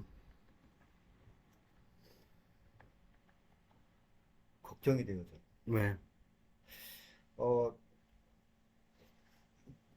자료를 열심히 준비하시고 또 설명도 목이 아플 정도로 입이 다 마를 정도로 열심히 하셨는데 편집을 어떻게 할지? 아니 편집도 편집이지만 이 내용은 화면을 보면서 듣고 계시는 우리 뭐 연구원님들이나 아니면 다른 시청자분들이 얼마나 그걸 이해하고 받아들일 수 있을까? 여전히 반복해서 들어야지 뭐. 그런 점에서 조금 걱정이 없지 않아 있고 그래서 지금 뭐 이 변호사님께서도 지금 말씀하셨지만 반복적으로 계속 얘기를 하고 알려드리고 또 해석을 해서 말씀드리는 게 가장 좋은 방법이 아닐까 싶은 생각이 들어서 그리고 편집도 걱정됩니다. 아마 제가 요 설명을 하고 난 다음에 아마 진상규명국 조사국의 조사관님들은 뭐 제대로 종합보고서를 이해 못해서 저렇게 이해한다 이렇게 할 수 있을 것 같은데요. 그 부분은 이제 다음에 제가 세월호와 관련된 부분은 오로지 저의 입장을 정리한 내용을 설명을 드리고 그 다음에는 잠수함 추돌설을 반박하는 좀 설명을 좀 드리고, 오늘은 제가 이해한 종합 보고서의 내용을 이해를 돕기 위해서 설명한 것이지 어떤 특별하게 반박하거나 뭐 그런 내용이 아니었으니까요. 아마 이 부분에서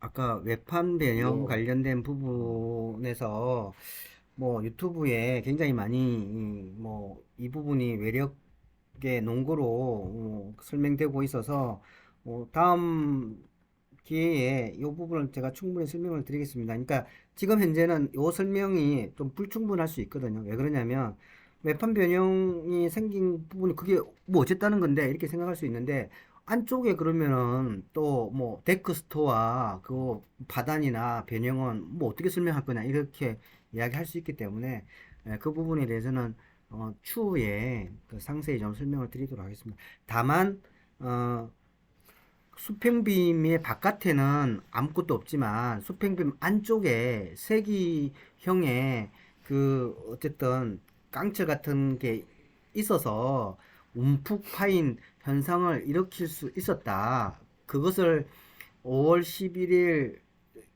바로 세운 다음에 수평빔을 제거한 다음에 그걸 수없이 그 현장을 왔다 갔다 하면서 그 세기를 봤다면 이 외판 변형이 이렇게 그 원인이 될 수 있지 않았을까라는 생각을 할 수 있었을 텐데, 그때에 그 세월호를 바로 세웠던 큰 역할을 했던 조사관이나 뭐 선체조사위원회에서 어쨌든 그 데크 스토어를 들어갔던 분들이나 이 부분에 대한 고려를 전혀 안 했다. 그리고 그 고려 안 한 것이 사참위에 그대로 이어져서 그것이 마치 하나의 방향을 갖고 조사를 한 게 아닌가라는 오해를 일으킬 수도 있다라는 정도로 오늘은 지적하고, 추후에는 제가 상세히 설명을 드리도록 하겠습니다. 준비할 게 많으신데요? 네네네. 자, 연구원 여러분 오늘 어떠셨어요? 어려웠을 것 같아요. 많이 어렵죠.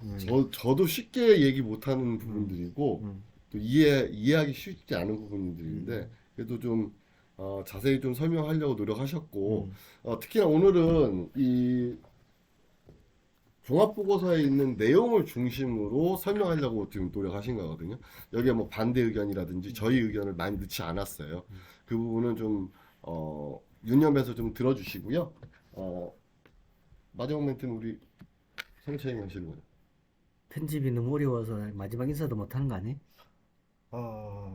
뭐 편집이야 뭐 어떻게 뭐 하다 보면 되겠죠. 뭐 안 되면 되게 하는 것도 능력이지 않을까 싶고, 자 우리 연구원님들 제가 맨 마지막에 항상 드리는 말씀, 구독, 좋아요, 알림 설정은 빼겠습니다. 뭐 의뢰 당연히 해주시는 걸로 알고, 구독과 좋아요는 저희들에게 아주 큰 힘이 됩니다. 많은 성원 부탁드리겠습니다. 오늘 수고하셨습니다. 자, 수고하셨습니다. 수고하셨습니다. 이거 발제하기 진짜 어렵네. 1시간 넘은 것 같은데. 어떡하냐? 우리 사무처장님. 뭐야, 3편짜리라고. 그러면 녹화 중단을 해야 되나요?